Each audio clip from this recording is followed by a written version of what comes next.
తీసుకో. ఇందులో 10 లక్షలున్నాయి. తీసుకువెళ్ళి మీ అమ్మ కాదు మీ పిన్ని చేతిలో పెట్టి వెళ్ళి మావయ్యతో సంతోషంగా మాట్లాడు.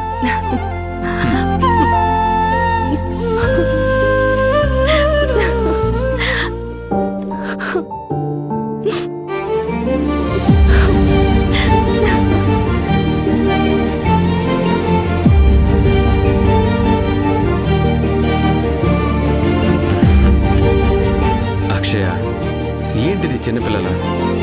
ఇలా చూడు, ఇది ఆనందించాల్సిన విషయం. ఇప్పుడు కన్నీళ్ళకి చోట్లేదు. ఇదంతా తీసుకువెళ్ళి మీ పిన్ని చేతికి ఇవ్వు. మీ చేతులతో మీరే ఇవ్వండి. పదండి, రండి.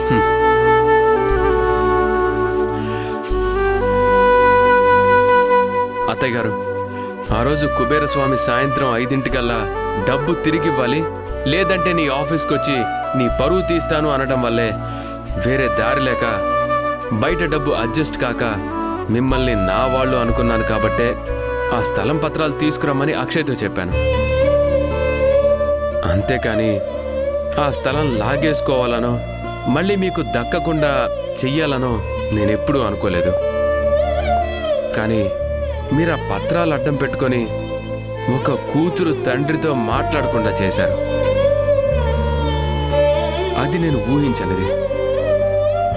అప్పట్నుంచి మావయ్య గారు అక్షయ మానసికంగా ఎంత నలిగిపోయి ఉంటారో ఒక్కసారి ఆలోచించండి. అక్షయ ఎంతలా ఏడ్చిందో నాకు తెలుసు. ఈ డబ్బే వాళ్ళ అనుబంధానికి అడ్డంకిగా మారింది. అందుకే మీకు ఎలాగైనా మీరు నాకు ఇచ్చిన డబ్బు మీకు తిరిగి ఇచ్చి అక్షయ మావయ్యతో మాట్లాడేలా చేయాలనుకున్నాను. అక్షయ్, ఇవ్వు. తీసుకోండి.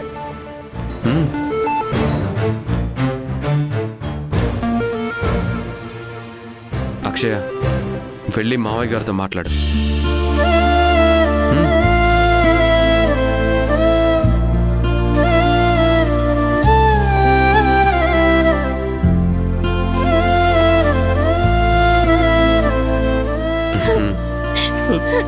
నాన్న, అమ్మా,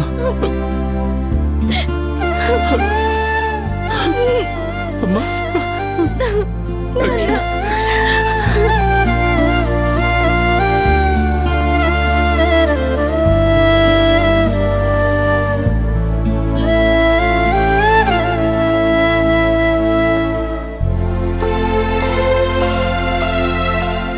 అల్లుడు గారు, మావయ్య గారు, ఆశీర్వదించాల్సిన చేతులు దండం పెట్టకూడదు.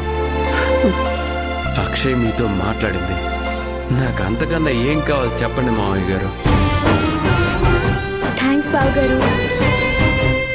మా అక్క మా నాన్నతో మాట్లాడింది. నాకది చాలు బావగారు. హే నాని, ఎమోషనల్ అవ్వకు. కూల్. ఏయ్, ఇంకా ఇక్కడే నిలబడ్డావేంటి? నీకు కావాల్సింది నీకు దక్కింది కదా, ఓ ఇక్కడి నుంచి. రత్నవల్లి, నీకే చెప్పేది వినపడట్లేదా?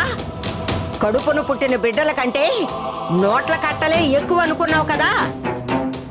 ఇప్పుడు అవి నీ చేతికొచ్చాక ఇంకా ఏం ఆలోచిస్తున్నావు? వెళ్ళి వాటితో సంతోషంగా ఉండు.